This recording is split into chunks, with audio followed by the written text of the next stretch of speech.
Hi viewers, welcome to all CTET preparations. आज हम बात करेंगे हिंदी के पेडागोजी के कुछ क्वेश्चंस जो कि लास्ट ईयर में आए हुए क्वेश्चंस हैं। ठीक है, 15 आपके कुछ पेडागोजी के क्वेश्चंस आते हैं, 15 आपके क्वेश्चंस आते हैं पैराग्राफ से। ठीक, तो चलिए फिर स्टार्ट करते हैं। अगर आपकी तैयारी अच्छी है तो अपने क्वेश्चंस के आंसर देना और अपने प्रैक्टिस जो हो बेस्ट रखना। ठीक है, तो चलिए स्टार्ट करते हैं। फर्स्ट क्वेश्चन है, उच्च प्राथमिक स्तर पर भाषा सीखने का उद्देश्य है। क्या उद्देश्य है?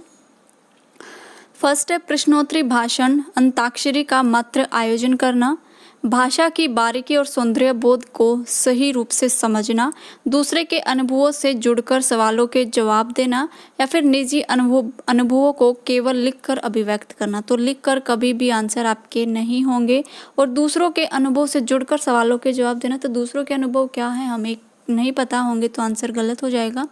प्रश्नोत्तरी या फिर भाषण, अंताक्षरी का एकमात्र आयोजन कराना, ये नहीं होगा भाषा सीखने का। तो भाषा सीखने का सही आंसर क्या होगा? भाषा की बारीकी और सौंदर्य बोध को सही रूप से समझना इज राइट। तो सेकंड ऑप्शन आपका राइट हो जाएगा। ठीक है, नेक्स्ट है, ज्ञान से संबंध उन विषयों की समझ का विकास तथा उससे आनंद उठाने की क्षमता का विकास उच्च प्राथमिक स्तर पर भाषा सीखने का क्या है, ये आपको बताना है। एक मात्र उद्देश्य है, एक महत्वपूर्ण उद्देश्य है, सर्वाधिक महत्वपूर्ण उद्देश्य है, या फिर सबसे कम महत्वपूर्ण उद्देश्य है।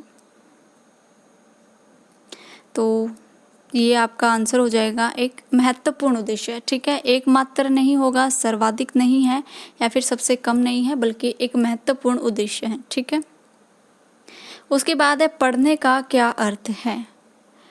पढ़कर समझना, वर्णमाला का ज्ञान होना, वाक्यों को पढ़ना, या फिर शब्दों को पढ़ना। तो पढ़ने का क्या अर्थ है? हिंदी में हिंदी पेडागोजी को जब आप करोगे तो मोस्ट है इम्पोर्टेंट कि पढ़कर उसको समझना। जब पढ़कर समझेंगे तो वो बेस्ट होगा, क्योंकि पढ़ा हुआ अगर हम समझेंगे ही नहीं तो हमें क्या पता लिखा क्या हुआ। ठीक है, तो हिंदी पेडागोजी में बेस्ट है आप किसी चीज़ को समझोगे। संदर्भ अगर आपको ऑप्शन में मिलते हैं इस तरह के, आपको ऑप्शन आपके राइट होंगे। ठीक है, तो आपका फर्स्ट ऑप्शन इज राइट। उसके बाद है,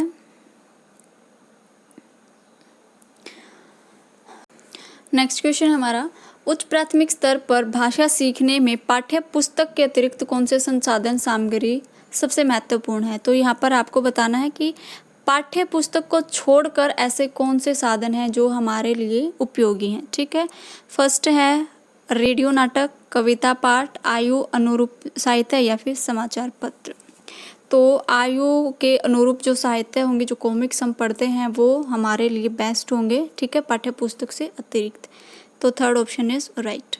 नेक्स्ट, गणित, विज्ञान आदि विषयों की कक्षाओं में बच्चे भाषा सीखते हैं, यह विचार पूर्णतः सत्य है, पूर्णतः असत्य है, आंशिक रूप से सत्य है, या फिर निराधार है? निराधार गलत हो जाएगा, आंशिक गलत हो जाएगा, पूर्णतः असत्य गलत। तो फर्स्ट आपका आंसर सही है कि पूर्णतः सत्य है। ठीक है, गणित, विज्ञान आदि विषयों की कक्षाओं में सीखने में भी बच्चे भाषा सीख सकते हैं, ये सही आंसर, ये पूर्णतः सत्य है। ज़रूरी नहीं है कि लैंग्वेज की ही क्लास में बच्चे सीख के भाषा, बल्कि अदर कोई जो सब्जेक्ट टीचर पढ़ा रहा है वहाँ पर भी बच्चे भाषा सीख सकते हैं। उसके बाद है, उच्च प्राथमिक स्तर पर पाठ्य पुस्तकों में हिंदीतर भाषा को ही जगह मिलनी चाहिए ताकि बच्चे भाषा की विभिन्न रंगतों से परिचित हो सके, हिंदीतर भाषी संस्कृतियों से परिचित हो सके, सामाजिक सांस्कृतिक से परिचित हो सके, या फिर ये सभी।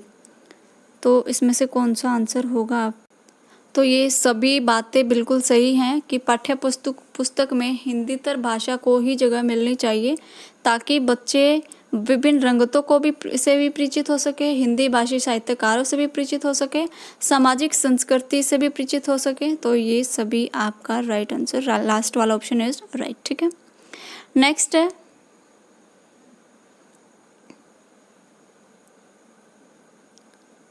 बच्चे भाषा तब बेहतर सीखते हैं जब अनेक पाठ्य पुस्तकें हों, भाषा का समृद्ध परिवेश हो, सरल साहित्य का चयन हो, या फिर परीक्षाओं का आयोजन हो। तो परीक्षाओं का आयोजन होगा तब तो ज़रूरी नहीं कि बच्चे सीखे, तो ये गलत हो जाएगा। सरल साहित्य का चयन, ये भी गलत हो जाएगा। अनेक पाठ्य पुस्तकें हों, ये भी गलत हो जाएगा। तो आपका राइट आंसर क्या हुआ कि भाषा का समृद्ध प्रवेश हो, ताकि बच्चे जब भाषा सीख रहे हो और उसको बेहतर तरीके से वो और भी बेहतर तरीके से सीख सके। ठीक है, नेक्स्ट है उच्च प्राथमिक स्तर पर भाषा आकलन की दृष्टि से महत्वपूर्ण है। क्या महत्वपूर्ण है इसके लिए? फर्स्ट है अवलोकन, जांच सूची, साक्षात्कार सूची या फिर लिखित परीक्षाएं।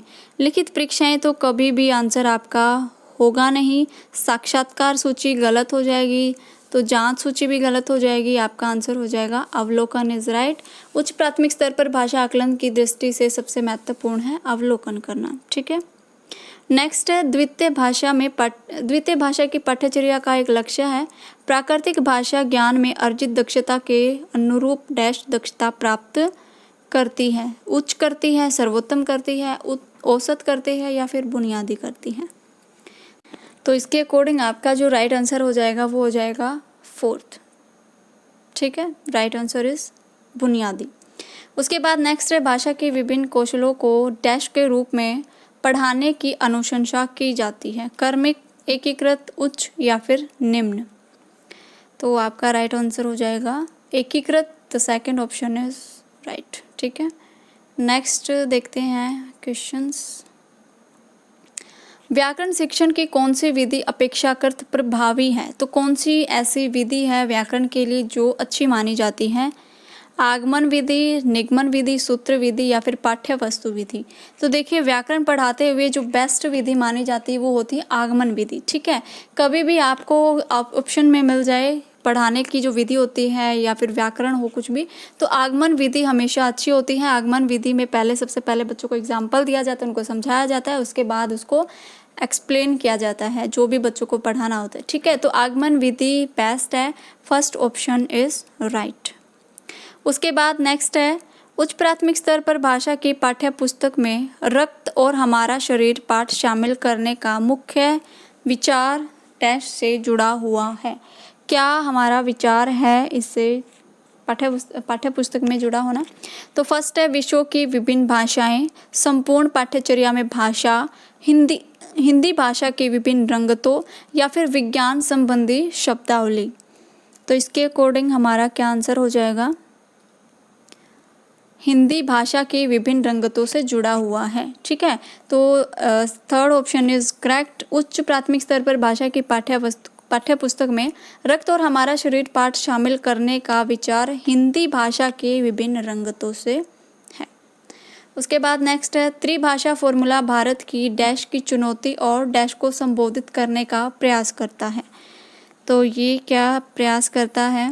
आपका ऑप्शन है संस्कृति या फिर समाधान, अवसरों या फिर समस्याओं, भाषा स्थिति या संस्कृति या फिर भाषा स्थिति अवसर। तो कौन सा आपका ऑप्शन सही होगा? आपका ऑप्शन सही होगा लास्ट, भाषा स्थिति और अवसर। त्रिभाषा फार्मूला भारत की भाषा स्थिति की चुनौतियों और अवसरों को संबोधित करने का एक प्रयास करता है।